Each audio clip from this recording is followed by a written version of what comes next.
इसमें कोई दो राय नहीं है कि तुम और तुम्हारे माता पिता ने पूरे परिवार, पूरे कुल खानदान की बहुत सेवा की है और बहुत तरीके से सेवा की है। इसमें ये सच है। इसमें मैं कभी ना तो सवाल किया हूँ और ना मैं कर सकता हूँ, क्योंकि वाकई में इसमें तुम लोगों के कर्म जुड़े हुए हैं। बहुत मेहनत, बहुत प्रेम, बहुत अपनापन जुड़ा हुआ है, ये तो मुझे पता है।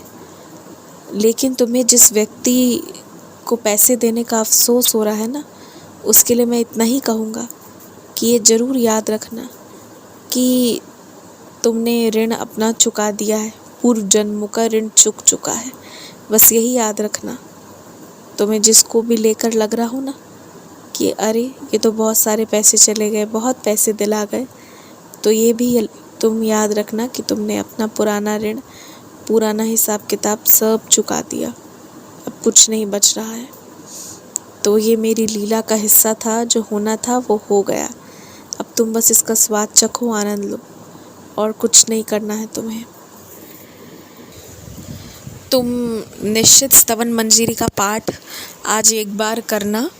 अगर तुम्हें वो बहुत भारी लगे ना, तो किसी और से कहना कि कोई पढ़े और केवल पढ़कर तुम्हें सुनाता चला जाए, परंतु ये पाठ ज़रूर करना। लेकिन ना, तुम्हारे मन में बहुत सारी चीज़ों को लेकर डर है। कभी किसी के बीमारी का डर हो जाता है, कभी किसी के तनख्वाह को लेकर डर हो जाता है, कभी पुराने घर और संपत्ति के मामलों को लेकर।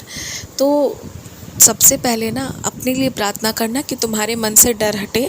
उसके बाद सबका शरीर स्वस्थ रहे, किसी को भी कोई भी रोग ना हो, इसकी प्रार्थना करना। और उसके बाद जो भी धन संपत्ति, जो भी इनसे जुड़े तनाव हैं, ये दूर हो जाए, ये प्रार्थना रखते हुए तुम स्तवन मंजरी का पाठ करना, या फिर किसी से कहना कोई पढ़कर तुम्हें सुनाता चला जाए।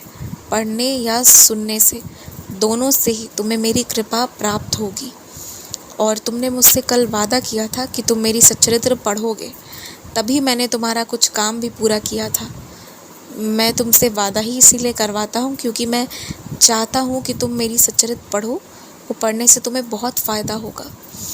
तो इसलिए अपना वो वादा आज निभाना। और शिरडी से तुम्हारे साथ मैं जो आ गया हूँ ना, तो सिर्फ मैं ही नहीं आया हूँ, मैं एक तोहफ़ा भी तुम्हें दे रहा हूँ। ये शिरडी का एक बहुत अच्छा तोहफ़ा तुम्हारे जीवन में आ रहा है, जो तुम्हें बहुत बहुत खुशी, बहुत आनंद तो देगा ही, बल्कि साथ साथ तुम्हें बहुत अच्छा भी लगेगा कि बाबा ने कैसे ये लीला करके ना तुम्हारी प्रतिष्ठा, तुम्हारा मान सम्मान सब बढ़ा दिया। तो ये एक तोहफ़ा है मेरी तरफ से तुम्हारे लिए, शिरडी की तरफ से तुम्हारे लिए। स्वीकार करो उसे। खूब खुश रहो।